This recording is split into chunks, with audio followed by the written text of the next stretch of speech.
Be honest with me. How many courses have you bought? Books have you read? And podcasts have you binged, telling yourself, once I learn just a little bit more, then I'll be ready? I see you. I've been there too. We use preparation as a security blanket. We dress it up as being smart or doing our research, when really it is just fear wearing a tailored suit.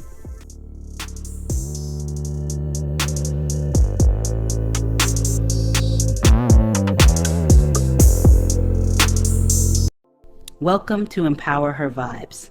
Today we are exposing the lie of the ready feeling. Let's talk about why you will never feel ready and why that is actually the best news you could possibly get today. We live in a culture obsessed with optimization.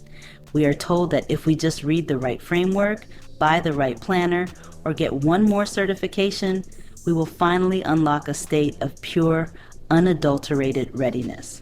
But here's the dirty little secret of human psychology. Readiness is a myth. It does not exist in nature. When a bird pushes its chick out of the nest, the chick does not feel ready to fly. It feels panic. When an entrepreneur signs the lease on their first brick and mortar store, they don't feel completely secure. They feel terrified that they're about to lose everything. Perfectionism and the pursuit of being ready are just coping mechanisms. They are sophisticated ways to avoid failure, judgment, and rejection. Because if you never launch, if you never speak, if you never try, you never have to risk being bad at it. But you also never get to grow. Let's look at what happens biologically when you tell yourself, I'm just not ready yet. Your brain loves homeostasis. It loves things to stay exactly the way they are because predictability equals safety. When you give your brain an out, like saying, I need to research this for another month, your brain breathes a sigh of relief and rewards you with dopamine for being diligent. You actually get a neurological reward for procrastinating under the guise of preparation. Meanwhile, your dreams are dying on the vine. The market doesn't care if you feel ready. Life doesn't pause while you get your ducks in a row. The people who make an impact in this world are not the ones who felt ready. They are the ones who stepped onto the court with muddy shoes, unpolished ideas, and a willingness to figure it out as they went. What if you dropped the expectation of readiness entirely? What would your life look like if you accepted that your first iteration is going to be messy, awkward, and imperfect? Think about every great creator, leader, or artist you admire. Go look at their first YouTube video, their first podcast episode, their first business venture.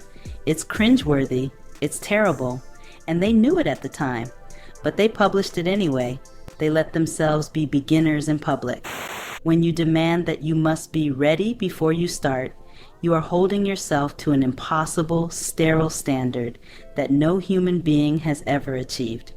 True mastery doesn't come from planning in a vacuum.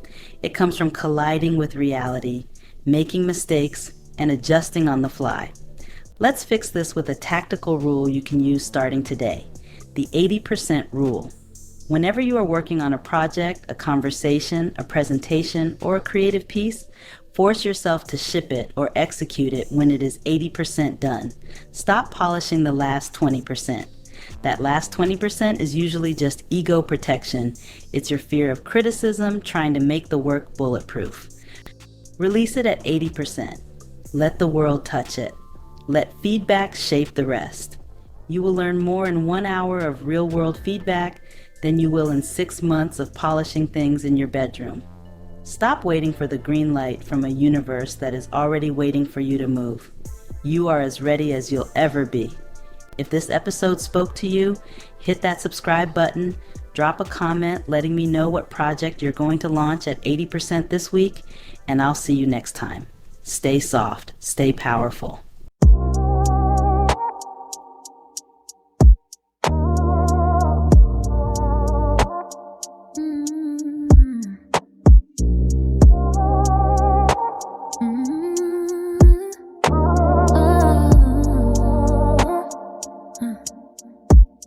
No more chaos knocking at my door, 2 a.m.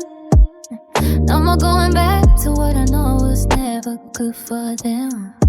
I've been choosing quiet over noise, choosing peace over pride. I've been choosing mornings where I actually want to rise up. Silk on my skin, sunlight through my curtains, building something gentle, nothing rush, nothing hurt. And used to think the struggle meant that I was working hard, but the softest life I'm living, baby, this is the reward. Soft life, I earned every single bit of this. Slow on is good love and doing just what I please. Soft life, no drama at my table, no war in my bed. I finally got the life that I used to dream of instead. This is just soft